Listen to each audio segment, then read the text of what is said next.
comment va le lait ici ou ailleurs. Pour en débattre, donc Monsieur Werner Giselbrecht, responsable des achats lait du groupe Auckland, qu'on connaît bien ici dans la Meuse. Il est également le directeur financier de ce grand groupe pour la France et l'Allemagne. Guy Lebar, président de la coopérative Even et de l'État paysan breton, vice-président de la coopération métier du lait, éleveur à Brest. Et puis notre invité local de l'étape, Hubert Basse, producteur éleveur à Bonzé en Wavre, vice-président de la Chambre d'agriculture de la Meuse. Messieurs, je vous en prie, asseyez-vous. Alors, Monsieur Giselbrecht est allemand, comme je l'ai dit, et il est venu avec ses traductrices. Bonjour et merci. Merci d'être là. Merci, Monsieur Giselbrecht, d'avoir fait le voyage jusqu'à nous. Donc, je rappelle que vous êtes responsable des achats du groupe Auckland et directeur financier de cette grande entreprise en France et en Allemagne. Alors, votre groupe est un mastodonte, disons-le, un acteur majeur du lait européen. Est-ce qu'en 2 mots, vous pouvez nous le présenter ?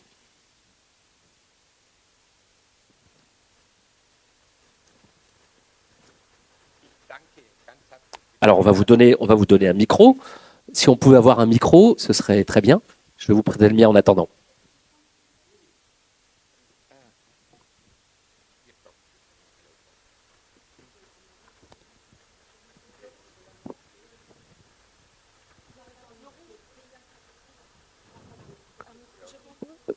Alors vous, peut-être, pour qu'on vous entende. Voilà. Est-ce que vous m'entendez ? Voilà. Là. Attendez, je vais poser. Donc le groupe Auckland, revenons-en donc à notre première question. Oui.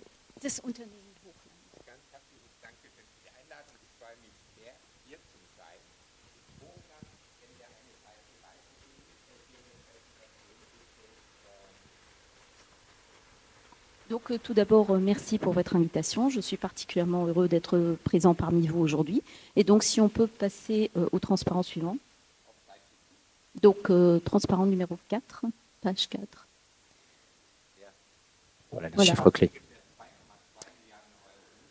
Donc le chiffre d'affaires de Hochland est de 2,2 milliards d'euros. Nous comptons 20 entreprises.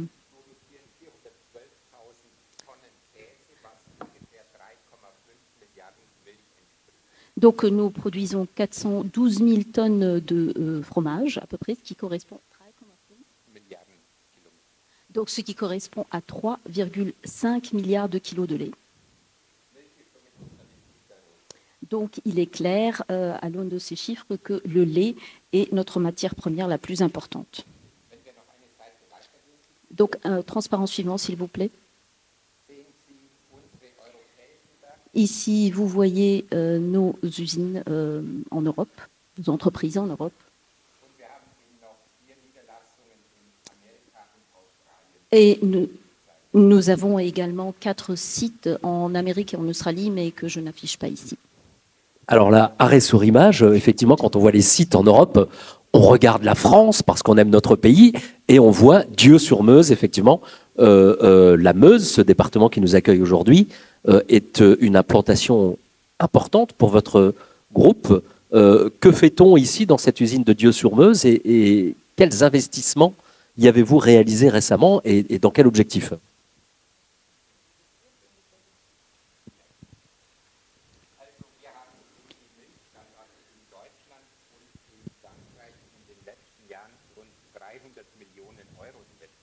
Donc, au cours des dernières années, aussi bien dans nos entreprises en France qu'en Allemagne, nous avons investi un montant à hauteur de 300 millions d'euros.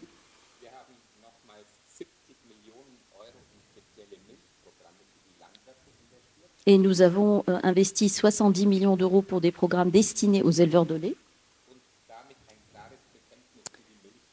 Ce qui témoigne de notre confiance dans le produit lait et de notre conviction que c'est un produit qui a de l'avenir. Transparent numéro 7, s'il vous plaît.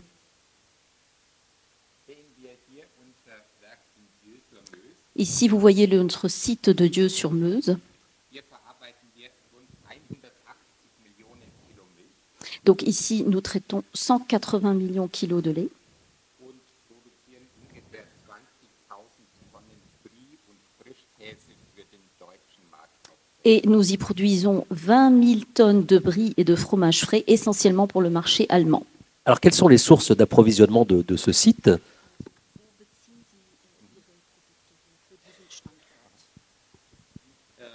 Wie Lloyd gerade gesagt hat, Milch ist regional. Die Milch kommt natürlich hier aus der Region. Und deswegen ist natürlich die UNM einer unserer ganz großen Milchpartner. Und wir arbeiten seit Jahrzehnten vertrauensvoll mit UNM zusammen. Donc, comme le disait Loïc, l'origine des produits est toujours ancrée d'origine régionale. Et donc, il est clair qu'ici, nous obtenons majoritairement nos produits de ULM, qui est traditionnellement notre partenaire depuis de longues années. Alors, comment va évoluer ce site? Quelle stratégie le groupe a-t-il pour cette importante unité? Wir haben, Jérôme Dumont hat erwähnt, fast 100 Millionen hier investiert und damit ein klares Bekenntnis für den Milchstandard hier gesetzt und wollen dann natürlich in Frankreich weiterhin Käse produzieren. Donc, comme Jérôme Dumont l'a indiqué précédemment, nous avons investi ici 100 millions d'euros, ce qui témoigne de notre confiance non seulement dans le site, mais envers la France en général. Nous souhaitons continuer à produire du fromage ici en France. Alors, avant de donner la parole à nos autres invités, une dernière question. Il faudrait peut-être la journée pour y répondre, mais en quelques mots, quels sont les défis qui se posent à un groupe comme le vôtre? Je crois qu'ils sont multiples. Des défis climatiques, des défis économiques, technologiques, sociaux. Est-ce que vous pouvez nous dire 2 mots sur votre feuille de route pour les 10 prochaines années?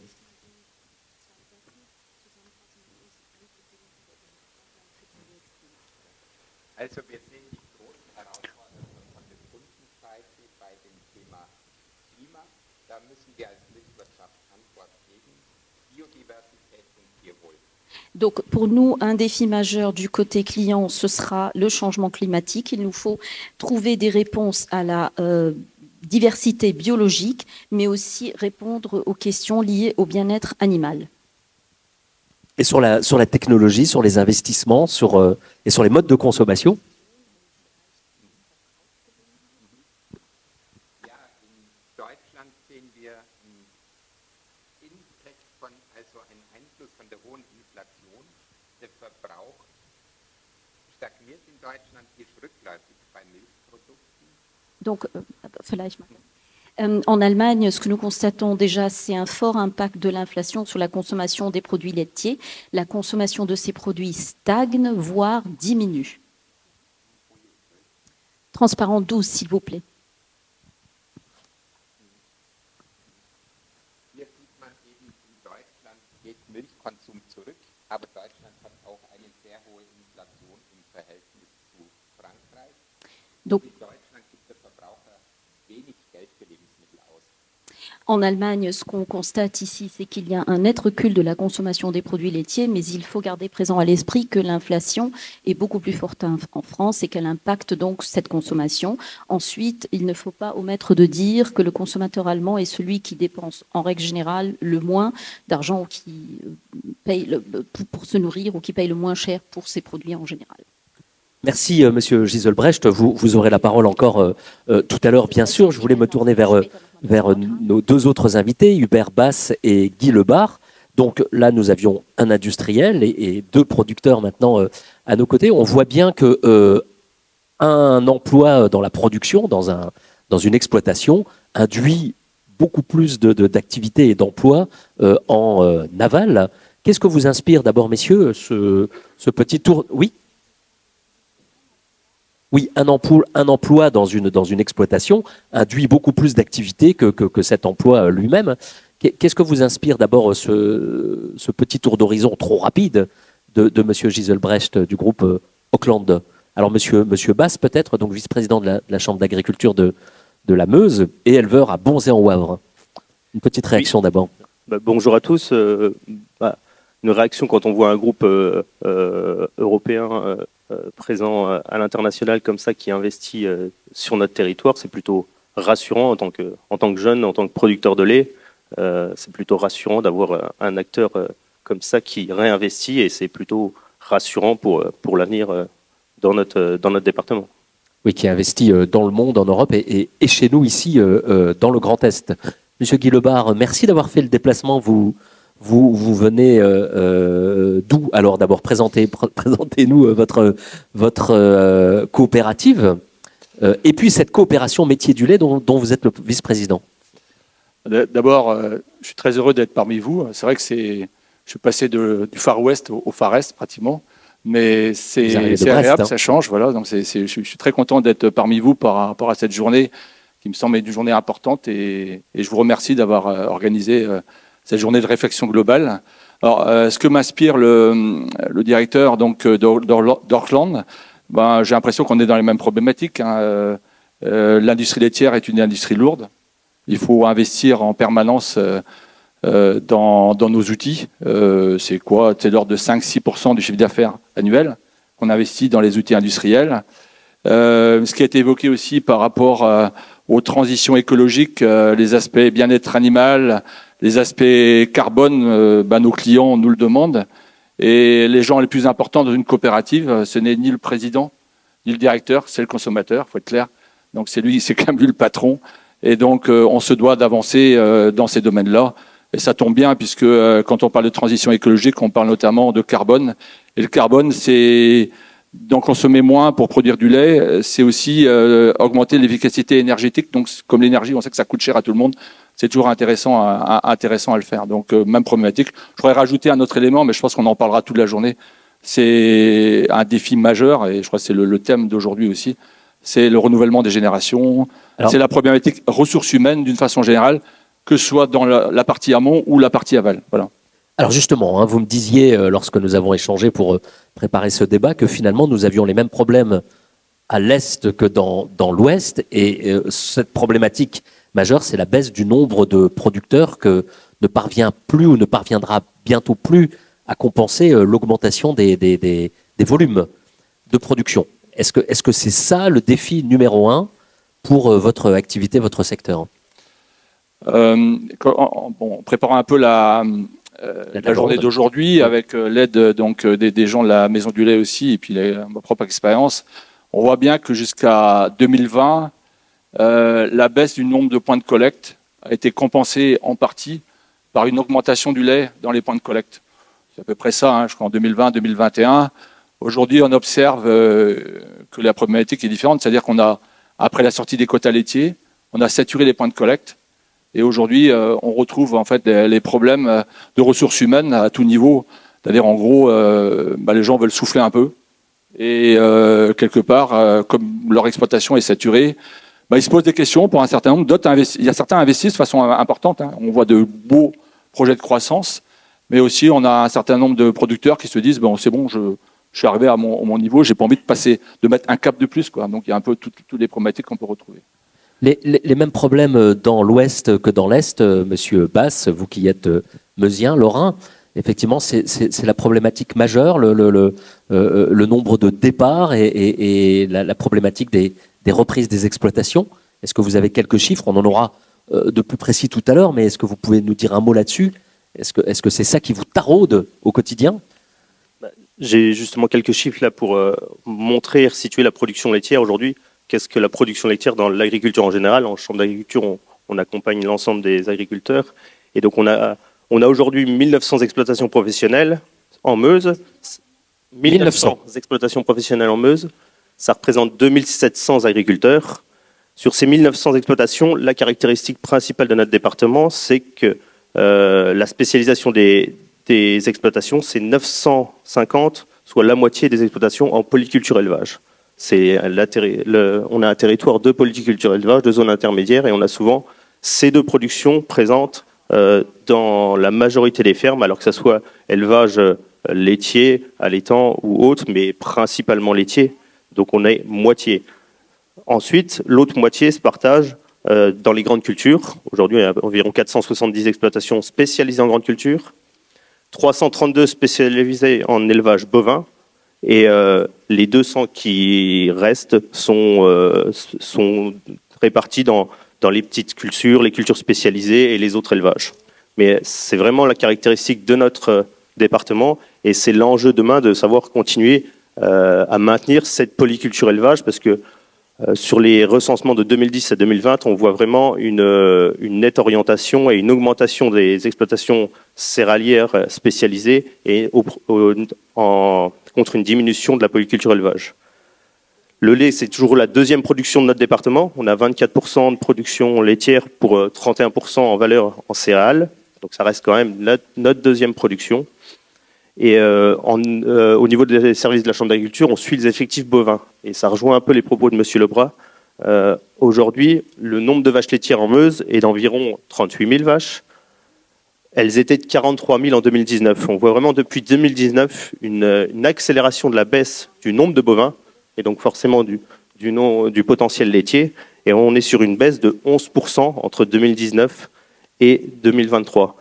C'est à peu près le même schéma sur le global bovin en Meuse, où on est passé de 211 000 bovins en Meuse en juin 2019 à 191 000 en juin 2023. Donc on voit vraiment une accélération de la baisse du nombre de bovins. Moins d'installations dans le lait que pour d'autres productions, Monsieur Lebar. Est-ce que vous constatez ça aussi chez vous dans l'ouest de la France? J'en ai les statistiques dans ma propre coopérative et je pense qu'elle n'est pas fondamentalement différente des autres dans l'ouest de la France. En gros, pour 2 départs, on a une installation jusqu'à présent. C'est à peu près ça. Allez, on est autour de 45-50% de renouvellement. Comme j'ai dit tout à l'heure, pour l'instant, on ne constate pas encore il y a une petite légère baisse. Là, j'avais pris les chiffres de ma propre coopérative.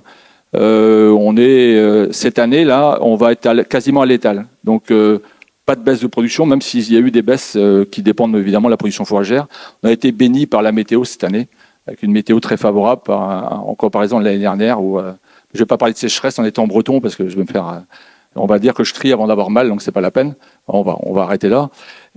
Mais globalement, il y a une compensation qui se déroule. Par rapport à... il y a moins de vaches, mais plus de lait par vache. Et on voit les installations se font de plus en plus en robotisation. Ça arrive à un pourcentage hyper élevé. Moi, je pense que les 2 départements où je suis présent, Finistère et Côte-d'Armor, 25% du lait dans les Côtes-d'Armor est fait à partir de robots. Et 20% du lait dans le Finistère est fait à partir de robots. Et on voit bien que dans toutes les installations, l'installation moyenne chez nous, c'est 1 million de litres de lait à peu près, en forme sociétaire. Et on peut dire qu'aux 3/4, c'est de la robotisation. Et souvent, quand il y a robotisation, il y a une augmentation de production laitière par vache. Donc pour l'instant, ça arrive encore à compenser jusqu'à une certaine limite. Voilà. Alors, avant d'envisager, pour conclure, les remèdes qui pourraient être apportés à cette déprise, pour utiliser un terme qui est un peu technique, je me tourne vers Monsieur Giselbrecht, donc responsable des achats et directeur financier du groupe Auckland. Est-ce que le maintien des fermes laitières est aussi un problème pour vous en Allemagne et puis pour vous industriels?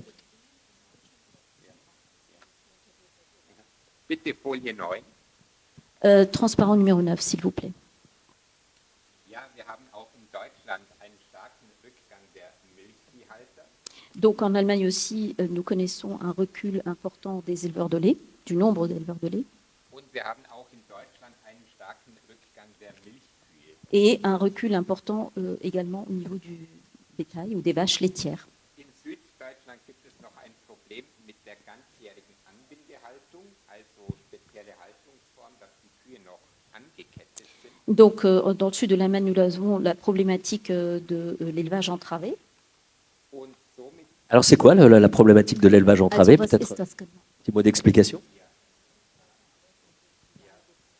in Frankreich sind die meisten Kühe in einem Laufstall und können sich frei bewegen. Donc en France, dans la majorité des cas, les vaches sont dans une étape dans laquelle elles peuvent évoluer ou se déplacer librement. Und in Deutschland haben wir noch in Süddeutschland einige Betriebe wie in den französischen Alpen, die dann angekettet sind.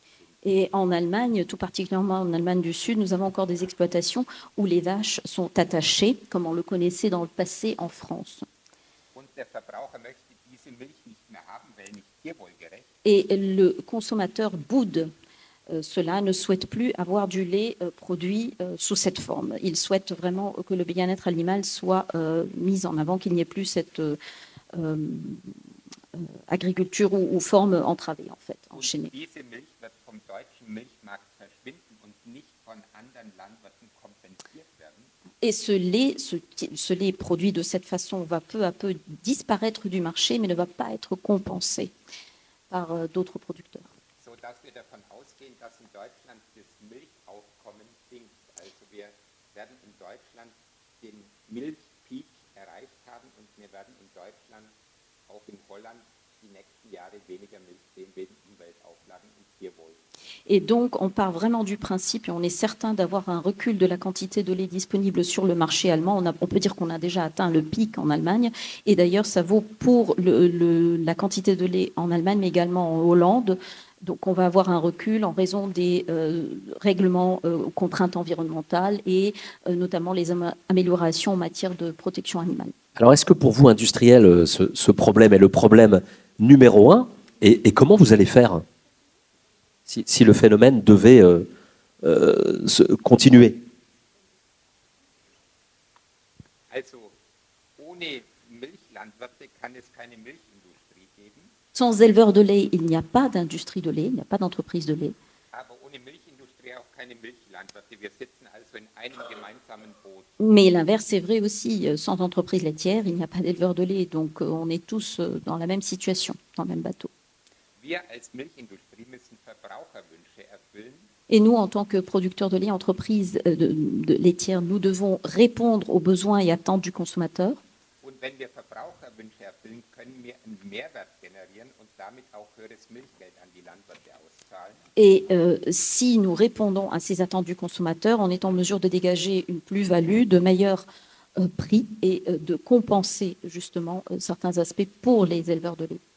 Also ganz klares Bekenntnis, wenn wir die Verbraucherwünsche erfüllen können der Zukunft, werden wir als Industrie erfolgreich sein und dann auch den Landwirten eine Perspektive bieten können. Donc ce n'est qu'en répondant pleinement aux attentes du consommateur à l'avenir que nous pourrons répondre ou satisfaire pleinement aux attentes des éleveurs aussi, mais également garantir l'avenir de toute la profession. Alors, pour terminer, dernier petit tour de table, pardon, mais le temps défile sur... on a vu où étaient les problèmes. Peut-être un mot, et c'est le plus important, sur les remèdes. Monsieur Lebar, donc producteur et président d'une coopérative près de Brest, en préparant, non pas cette émission, mais ce débat, vous me disiez qu'il était urgent de remettre et de la valeur, mais aussi du sens. Ça, c'était votre mantra, hein, du sens, du sens, du sens. Et là, on s'adresse peut-être aux jeunes qui demain, qui sont dans la salle et qui demain peut-être vont se lancer. Du sens, alors ça veut dire quoi? Quel sens donner à cette activité? Je pense qu'il faut déjà, on est d'accord, il faut mettre plus de valeur dans le métier. On fait un métier passion. Mais si ce métier passion ne rapporte pas, sachant qu'il y a de plus en plus de gens qui, ça se fait plus forcément en couple, il y a les conjoints ou les conjointes qui travaillent à l'extérieur, ça peut être admis de passer du temps dans son métier, ça peut être admis d'être passionné, mais si ça ne rapporte pas suffisamment, ça ne va pas continuer, ça va perdurer. Donc là, clairement, ça passe par de la valeur économique, mais ce que je disais en préparant hier, là, c'est qu'il n'y a pas que ça. Il faut aussi donner du sens. On voit de plus en plus dans les projets d'installation, alors je ne sais pas si c'est le cas chez vous, mais je vois en Bretagne, il y a pas trop en lait encore, pas trop en lait, mais il y a des groupes qui se mettent en place contre n'importe quelle extension, même des petites extensions d'élevage hors sol. Je parle de porcherie, je parle de volaille, des projets familiaux, il n'y a rien de particulier, mais tout est bon pour quelque part ne pas bloquer l'élevage. Donc quelque part, il y a un problème d'image qui est important à gérer. Quand vous avez des astreintes et que vous avez la société qui est contre vous, c'est compliqué. Alors, on ne s'est pas laissé faire en Bretagne. On s'est fédéré, en fait, juste un petit mot sur une association dont je vous parlais. Coopération hier. laitière. Coopération, non, agriculteur de Bretagne, mais ça me vient. J'ai pas présenté la coopération laitière. Je vais le faire rapidement tout à l'heure. Non, attendez. Non. j'étais sur l'image. L'image par rapport au métier, on s'est fédéré dans une association qui s'appelle Agriculteurs de Bretagne, qui veut mettre en avant les circuits courts de communication. C'est-à-dire, en gros, tout à l'heure j'ai entendu parler d'ouverture des exploitations agricoles vers le grand public. Nous, on a une opération qui s'appelle Tous à la ferme, où les agriculteurs s'expriment directement vers les consommateurs, vers les citoyens. Et donc, ça fédère aujourd'hui quasiment 3500 adhérents directs. Ça fédère la quasi-totalité des entreprises privées et coopératives, amont et aval, 170 entreprises qui sont autour de cette association. Et je crois qu'il y a 300 communes et Comcom qui nous fédèrent aussi. Le but étant de dire ce qui se passe dans les exploitations, sans se cacher, quoi. Donc ça me semble assez important.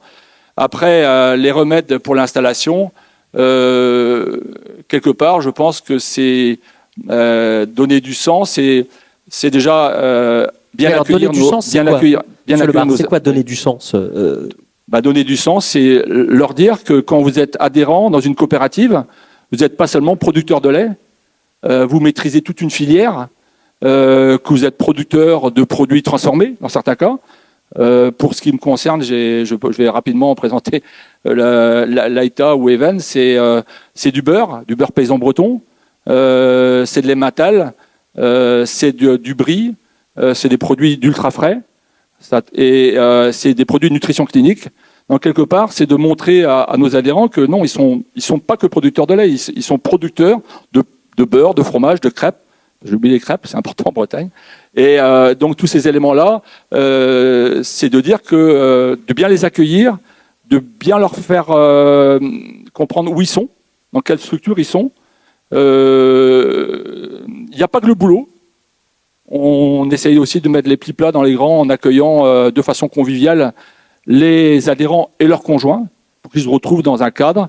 On essaye de faire des séminaires aussi tous les 2-3 ans, pour qu'ils réfléchissent un peu à leur avenir entre eux, voilà. Et tout ça fait qu'on essaie de créer un écosystème laitier, une ambiance laitière importante, parce que ça c'est important, garder cette ambiance laitière pour être producteur de lait. Si demain vous vous retrouvez isolé avec un métier avec des astreintes, ça dure pas très longtemps à mon avis. Donc garder cette ambiance laitière au-delà de ces éléments quelque part, il n'y a pas que le boulot dans la vie, il y a tout ça, il y a donner du sens au métier. Je pense que ça, c'est important. Et c'est le boulot aussi qui est fait au niveau de la coopération laitière. Alors, j'ai oublié de la présenter, je vais la présenter rapidement, mais c'est la coopération laitière. Coopération métier du lait, hein, la coopération agricole en général, c'est 5 métiers qui sont donc la partie métier du grain, la partie vigneron, la partie luzerne et la partie lait, j'ai dû en oublier un. Et puis après, c'est des directions transverses aussi, tout ce qu'on retrouve dans les entreprises pour nous accompagner au niveau fédération. Et c'est une dizaine de fédérations donc qu'on retrouve aussi au niveau régional. Voilà. Donc, et la coopération laitière en fait partie de ces éléments de métier. Et juste un point qui est important aussi, au niveau de l'interprofession laitière qui fédère tout le monde, il y a un boulot important qui est fait pour essayer d'attirer les ressources humaines, qu'elles soient en amont ou en aval. Et par exemple, on est en train d'essayer de créer une marque employeur laitier, au même titre qu'on retrouve parce que tout le monde est à la recherche de salariés aujourd'hui. Un salarié peut claquer la porte de son entreprise le vendredi et trouver du boulot le lundi. Donc il y a un boulot de communication et c'est le boulot de l'interprofession laitière qui est fait aussi pour communiquer positivement sur le métier, parce qu'on se rend compte que finalement il y a énormément de jeunes qui ont certes ils ont un point de vue positif par rapport au métier, mais ils connaissent pas le métier. Donc, Monsieur le Préfet le disait tout à l'heure, il faut aussi s'ouvrir sur les écoles aux plus jeunes pour montrer tous les atouts qu'il y a au niveau amont et aval de nos exploitations et de notre filière laitière en général. Donc, il y a un travail qui est fait aussi, à mon avis, important, qui démarre, mais sur lequel on va mettre des puissants moyens pour essayer de trouver une marque employeur collective de la filière laitière en général. Monsieur Giselbrecht, une petite question de journaliste. Après ce que l'on vient d'entendre, vous êtes industriel, transformateur. Est-ce que vous voyez d'un bon œil le fait que les producteurs puissent aussi faire du fromage, de l'ultra frais, des AOP? Est-ce que c'est quelque chose qui vous effraie, qui vous inquiète, ou est-ce que c'est quelque chose que vous encouragez? Also ich freue mich Donc moi, je me réjouis si le marché est vivant. Am Ende wird immer der im Markt erfolgreich sein, der die Fragen der Verbraucher am besten beantwortet. Celui qui réussira sur le marché, c'est toujours celui qui répondra aux besoins des consommateurs. Und in Deutschland sagt man, Wettbewerb belebt das Geschäft. Et en Allemagne, on dit que la concurrence fait vivre les affaires. So, also von dem her, die Competitiveness, die Wettbewerbsfähigkeit wird entscheiden. Wir sind hier positiv, aber Donc jederzeit gerne willkommen. la compétitivité, donc la bienvenue, c'est quelque chose que nous voyons d'un très bon œil. Donc vive l'émulation. Monsieur Giselbrecht, pour conclure, et je vous donnerai la parole, monsieur Bass, Bien ensuite, entendu. Vive la compétition. quels sont les remèdes que vous préconisez pour rendre ces métiers plus attractifs, à la fois au moment de la production et ensuite en aval pour la transformation? Parce que j'imagine que vous aussi, vous connaissez des problèmes de recrutement. Also das demografische Problem ist in Deutschland, Frankreich genau gleich. Nous avons le même problème démographique en France comme en Allemagne. Wir haben sowohl in Deutschland als in Frankreich zu wenige Nachfolger für die Landwirtschaft, Donc nous manquons de relève en Allemagne comme en France. aber auch in der Industrie gehen uns die Arbeitskräfte dann langsam aus. Et nous manquons également de personnel dans l'industrie. Und wir müssen diese Attraktivität für diesen Milchsektor deutlich erhöhen. Donc il nous faut renforcer sensiblement l'attrait du secteur laitier. Weil sonst gehen die Bewerber für die landwirtschaftlichen Berufe in andere Zweige der Landwirtschaft. Ja, die Bewerber. Sans quoi les candidats se tourneront vers d'autres industries que l'industrie laitière. Weil bei Milch muss man eben 365 Tage zweimal im Stall sein und melken und bei Getreideanbau hat man es einfacher oftmals. Parce que l'industrie céréalière est plus simple chez nous au niveau des industries laitières. C'est 2 fois par jour dans l'étable, 365 jours par an pour traire les vaches. Es hilft also nur die Attraktivität dieser Milchwirtschaft hervorzuheben und dafür Programme zu starten auf allen Ebenen.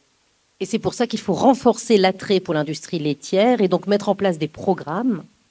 Und ich glaube, auch in der öffentlichen Wahrnehmung müssen wir den Rohstoff Milch einfach besser kommunizieren, besser darstellen, weil für den Verbraucher wird oft als der Rohstoff wahrgenommen mit Tierquälerei, mit Klimaschädlichkeit.